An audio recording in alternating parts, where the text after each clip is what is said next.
বিসমিল্লাহির রহমানির রহিম। বন্ধুরা, এই মুহূর্তে আছি কংস ব্রিজ। এই যে গাড়ি আসতে দেখতে পাচ্ছেন, এই ব্রিজ ব্যবহার করে ট্রাক, বাস, প্রাইভেট কার, রিক্সা, মোটরসাইকেল, মানুষ পায়ে হেঁটে যাওয়া সব কিছু চলে।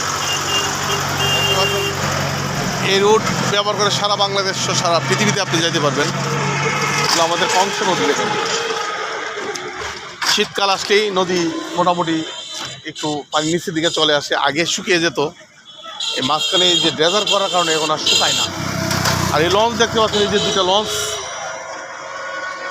লঞ্চ দাঁড়িয়ে আছে, দুটা এই যে লঞ্চ দেখতে পাচ্ছেন বন্ধুরা, দুটো লঞ্চ সুনামগঞ্জ যায়, 8 ঘন্টা লাগে। আমাদের এই ধর্মবাসা ঠিক এই ব্রিজ থেকে, এই যে ব্রিজের নিচ থেকে লঞ্চটা ছাড়ে, এই লঞ্চটি যাইতে 8 ঘন্টা লাগে সুনামগঞ্জ জেলা শহর 8 ঘন্টা। আর ঠিক আমাদের এই ব্রিজ থেকেই নেত্রকোনা যেতে 1 ঘন্টা লাগে। নেত্রকোনাও জেলা, 1 ঘন্টার রাস্তা। নেত্রকোনা জেলা মোটরসাইকেল গেলে আরও কম সময় লাগে, 1 ঘন্টার রাস্তা আর কি।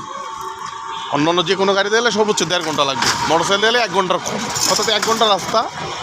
নেত্রকোনা আমাদের 1 ঘন্টার রাস্তা, সর্বোচ্চ 1.5 ঘন্টা। আর আমাদের এই উপজেলা থেকে সুনামগঞ্জের রাস্তা হলো 8 ঘন্টা। এই লঞ্চে যদি আপনি যান, তারপরে আপনি স্পিড বোটে যান, ব্যাঙে যান, তারপর 4-5 ঘন্টা লাগবে, 2-3 ঘন্টা কমে আসবে, খরচ পড়বে প্রচুর।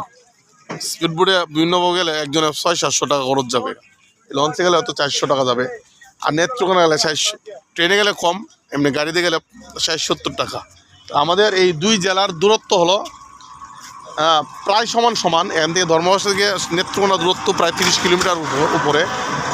এখান থেকে সুনামগঞ্জের দূরত্ব আঁকাবাঁকা রাস্তা, প্রায় 30 কিলোমিটার উপরে। দুই জেলার দূরত্ব অনেক, কিন্তু ওই জেলার দূরত্ব আঁকাবাঁকা রাস্তা, হাওড়ের রাস্তা, হাওড়ে কোনো বাই রুট নাই, যার দরুন এখানে খরচটা আমাদের বেশি, আমাদের সুনামগঞ্জে। আর আমাদের জেলা নেত্রকোনা, পাশের জেলা। ব্রিজ কিন্তু কাঁপতেছে, এই গাড়িটা যাওয়াতে ব্রিজ কিন্তু স্প্রিং করতেছে। ব্রিজে কিন্তু স্প্রিং দেওয়া আছে। বন্ধুরা, আজ 2 ফেব্রুয়ারি 2026 সাল, ফেব্রুয়ারি মাসের 2 তারিখ। ওয়ালাইকুম আসসালাম রহমতুল্লাহ। ফেব্রুয়ারি মাসের 2 তারিখ বিকাল সময় মশলা ভাঙাতে যাব, ওই পারে হলুদ আর মরিচ ভাঙাতে যাচ্ছি। যাওয়ার আগে ভাবলাম একটা ভিডিও চিত্র না ধারণ করলে হয় না। বিকালের আবহাওয়াটা অনেক সুন্দর দেখতে পাচ্ছেন, এই দেখেন নদী, এই নদী দেখেন।